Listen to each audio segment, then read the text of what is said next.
pessoal, tudo bem com vocês? Estamos aqui em mais uma aula de operações unitárias. Vamos falar hoje de escoamento de fluidos. Até agora nós trabalhamos com o fluido sempre parado.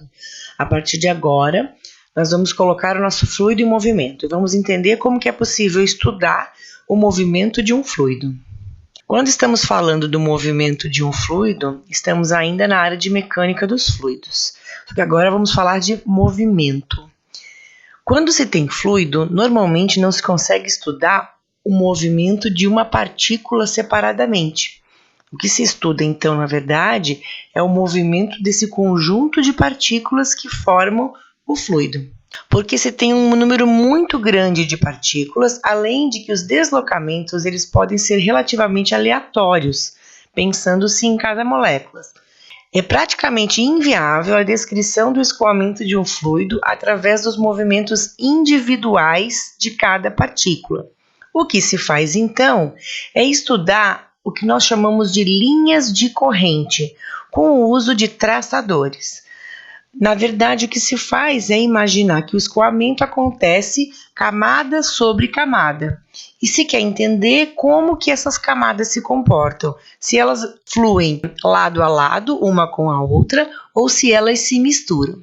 Isso só é possível quando se consegue utilizar o que nós chamamos de um traçador, que é um elemento de coloração diferente do fluido que vai estar escoando e que ele vai, então, estar intercalando essas camadas de fluido. Para tentar entender o que são essas linhas de corrente, uma maneira seria imaginem que aqui nós temos um cilindro, né, um cilindro, então uma esfera, e nós temos um fluido que passa através da esfera. O que nós estamos representando aqui com essas setas são as linhas de corrente. Algumas correntes, ou seja, algumas camadas de fluido vão encontrar a esfera e vão ser paradas por ela. Outras linhas de corrente vão conseguir contornar e continuar o seu fluxo. É como se fosse uma camada após a outra, seguindo pelo escoamento. Pensando em classificação desses escoamentos, nós podemos classificá-los de muitas maneiras. Então, primeiro, em relação a permanente ou transitório. Escoamentos permanentes são aqueles que não mudam ao longo do tempo. Então, vamos imaginar uma mangueira para molhar o jardim. Você pega a mangueira que estava lá no depósito, encaixa na torneira do jardim e liga. Até que toda a água preencha a mangueira, o que nós temos é um movimento ou um escoamento transitório, porque está havendo variação do preenchimento da água na mangueira ao longo do tempo. Depois que a mangueira estiver toda preenchida, é como se dentro da mangueira nem houvesse movimento. É como se ela ficasse o tempo inteiro preenchida. Nesse ponto é que nós chamamos de escoamento permanente. A hora que nós formos desligar a mangueira, novamente ela vai esvaziar. E aí nós teremos novamente um movimento transitório. Incompressível e compressível, isso tem a ver com a característica da matéria mesmo, né? Então, escoamentos incompressíveis são aqueles no qual o fluido é incompressível, como, por exemplo, o fluido na fase líquida. E escoamentos compressíveis é aquele onde o fluido é compressível, então, escoamento de gases. Uniforme e variado. Uniforme e variado tem a ver com o movimento em si, velocidade uniforme ou velocidade variada. Assim como temos o movimento de sólidos também, né? O estudo do movimento de móveis, né? Uniformes e variados. O fluido também pode estar com um escoamento uniforme, ou seja, sem variação da vazão ou da velocidade com o tempo, ou ele pode estar variado. Ele pode ser uni, bi ou tridimensional. Na verdade, todos são tridimensionais. Só que estudar todas essas variações de movimento de uma partícula tridimensionalmente seria matematicamente muito complicado. A maneira que se faz, então, é transformar esse escoamento que seria tridimensional em um escoamento unidirecional, onde o que importa é a direção da qual ele parte para onde ele vai. Então, se imagina um vetor indicando aí essa direção. Então, é uma única direção. Laminar ou turbulento, é sobre isso que nós vamos falar hoje na aula. O que significa um movimento laminar, um escoamento laminar ou um escoamento turbulento? Já vou apresentar para vocês. Ainda, ideal ou viscoso. Um escoamento ideal é um escoamento de um fluido ideal, ou seja, um fluido não viscoso, um fluido que não apresente uma resistência ao escoamento, que praticamente não existe. Poderíamos colocar os gases como sendo um escoamento ideal. E os líquidos, de um modo geral, sempre vão ter algum tipo de escoamento viscoso, mesmo que seja uma viscosidade Newton, né? Uma viscosidade newtoniana. Não importa, ele continua sendo viscoso, continua apresentando uma resistência ao escoamento. E ainda de entrada ou estabelecido. Nós também vamos falar sobre isso hoje. Escoamentos de entrada, onde há a formação da camada limite, e escoamentos estabelecidos, quando a camada limite já está estabelecida. Bom, primeiro a relação de escoamento laminar e turbulento. Quem fez essa relação, quem definiu, quem batizou esses escoamentos desse jeito, foi Reynolds, né? Que foi um cientista que fez o primeiro estudo que tinha como objetivo quantificar essa turbulência ou quantificar a característica do escoamento. Ele estabeleceu um experimento constituído basicamente de um reservatório de líquido ligado a uma tubulação bem reta, um registro para controle de vazão, o diâmetro do tubo tinha que ser conhecido e ainda tinha um reservatório de corante, que aí sim é o nosso traçador, ligado à parte bem interna desse tubo.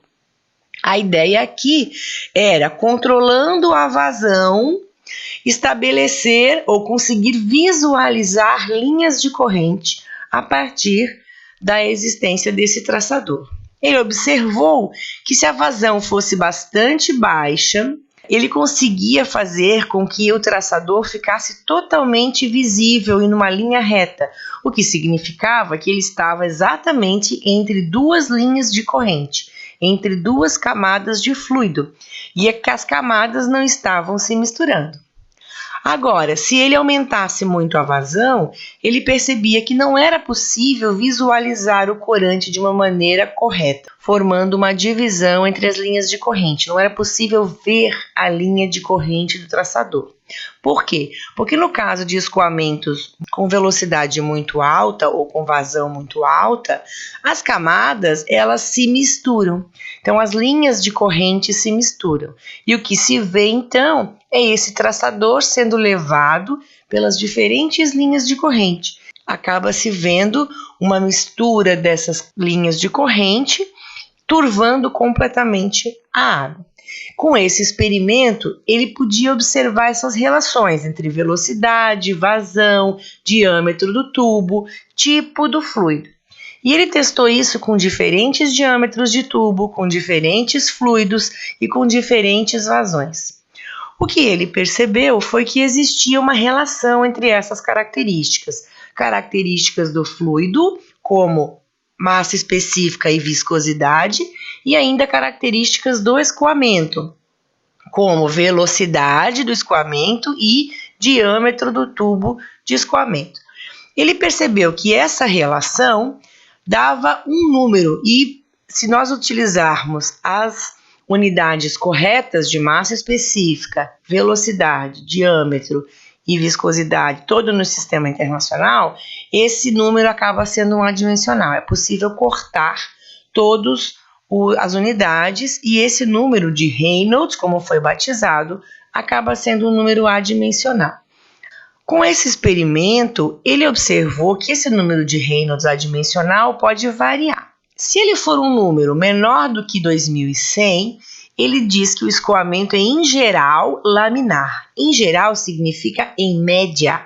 Na verdade, ele pensa nesse número como um número médio, um número meio padronizado, o que não quer dizer que ele seja exato. É um número em torno de 2000 Reynolds, 2100 Reynolds. Se for menor do que esse número, o escoamento provavelmente vai ser laminar.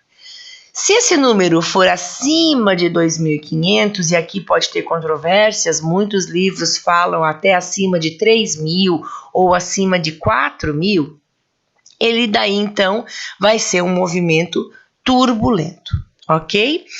O que se sabe é que esses números eles podem variar um pouco de fluido para fluido, né? Então, algumas tabelas mostram, inclusive, sugerem, né, que Reynolds acima até de 4.000 é que sejam turbulentos, e até 4.000, de 2.000 a 4.000, ele pode ser um intervalo onde ele ainda está numa fase de transição. Nessa região, nós não temos nem o escoamento laminar, nem o escoamento turbulento. Nós também falamos que podemos ter escoamentos de entrada e escoamentos estabelecidos, né? E isso tem a ver com fluidos reais, porque eles são viscosos e acabam sofrendo interferência não só do fluido para o fluido, quanto do fluido para o local onde eles estão escoando.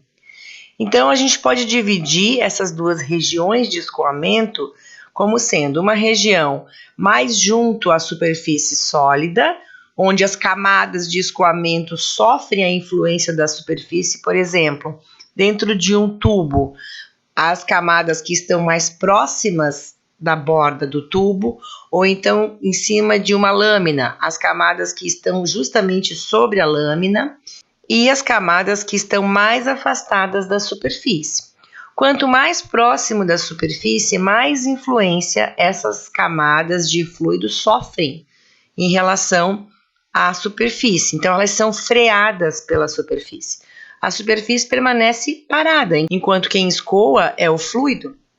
Então, como a superfície está parada, ela vai freando as camadas de fluido mais próximas dela. Se nós fôssemos representar a velocidade do fluido como um vetor, esses vetores próximos da superfície seriam bem pequenos. Quanto mais se afasta da superfície, maiores vão ficando os vetores. Então, aqui a gente pode ver bem, ó. Quanto mais próximo da superfície, menor é o vetor. Quanto mais longe da superfície, maior vai ficando o vetor. E chega um ponto onde essa camada está tão longe da superfície que ela já não sofre mais influência. Então, a velocidade não é atrapalhada pela existência de uma superfície onde está acontecendo o escoamento. Isso a gente pode ver, então, que nós temos uma região aqui de entrada, um escoamento de entrada, onde há variação da velocidade dentro do que nós chamamos de camada limite, e fora da camada limite não há variação de velocidade, é o que nós chamamos de escoamento livre. Isso seria o perfil de um escoamento sobre uma lâmina, sobre uma superfície lisa. Se fosse um tubo, onde nós temos superfície em todos os lados, aqui fazendo um corte agora vertical no tubo, nós teríamos um escoamento de entrada tanto na parte superior quanto na parte inferior, até que as duas camadas limites se juntassem. O que aconteceria então é que nós teríamos um escoamento estabelecido já com este perfil, onde as velocidades de escoamento próximos da tubulação têm velocidade baixa. E quanto mais para o centro da tubulação, maior é a velocidade de escoamento do fluido. Esse é o perfil típico de escoamentos indutos, e como ele tem essa forma parabólica, né? E pensando agora tridimensionalmente, aqui ele está bidimensional, né? Pensa agora tridimensionalmente com ele sendo um cilindro aqui, nós teríamos aqui uma forma de meia esfera.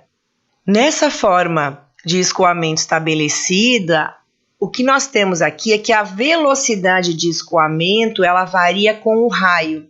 Lá no centro da tubulação, onde o raio é zero, nós temos a máxima velocidade de escoamento possível.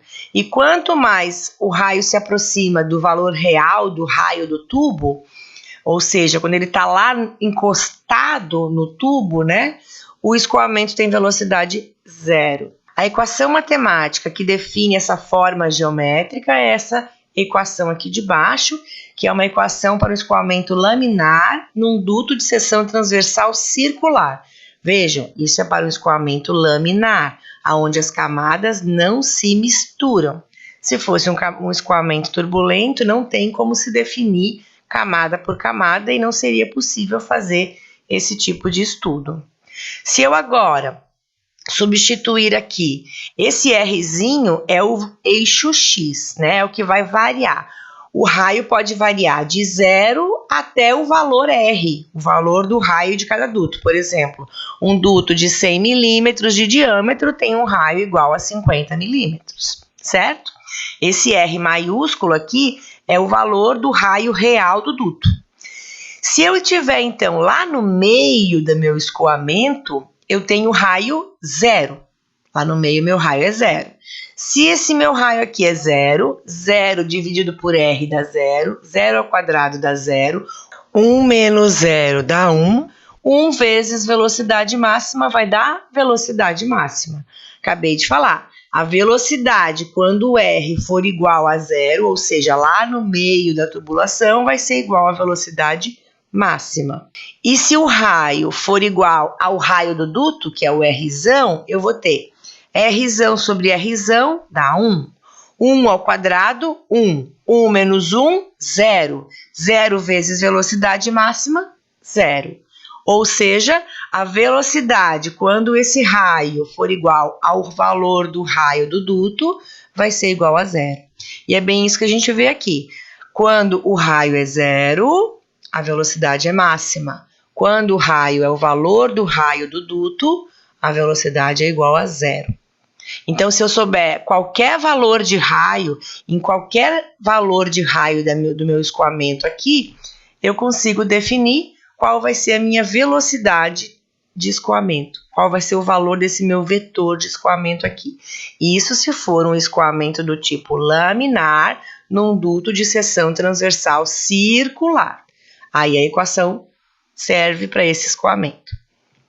Com base no que nós vimos aqui, a sugestão fica de 5 exercícios, onde nós vamos calcular o valor de Reynolds. Relembrando um pouquinho sobre a equação de Reynolds, nós temos que a equação de Reynolds é igual à relação entre a massa específica do fluido, a velocidade, o diâmetro, dividido pela viscosidade do fluido. Mas ela só vale se todas as variáveis aqui estiverem no sistema internacional de unidades.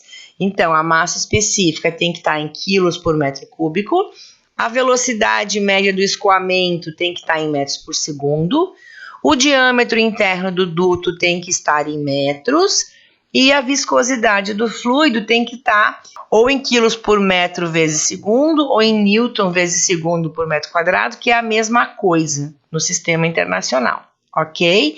Lembrando que normalmente a viscosidade é dada em centipoase e que 1 quilo sobre metro vezes segundo é igual a 1000 centipoase. Ou 1 centipoase é igual a 10 na menos 3 quilos por metro segundo.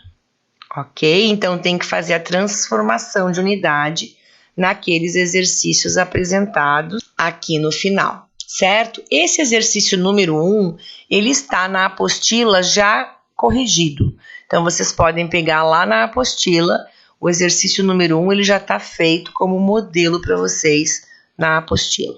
Fica, então, o 2, o 3, o 4 e o 5, que estão também lá na apostila colocados.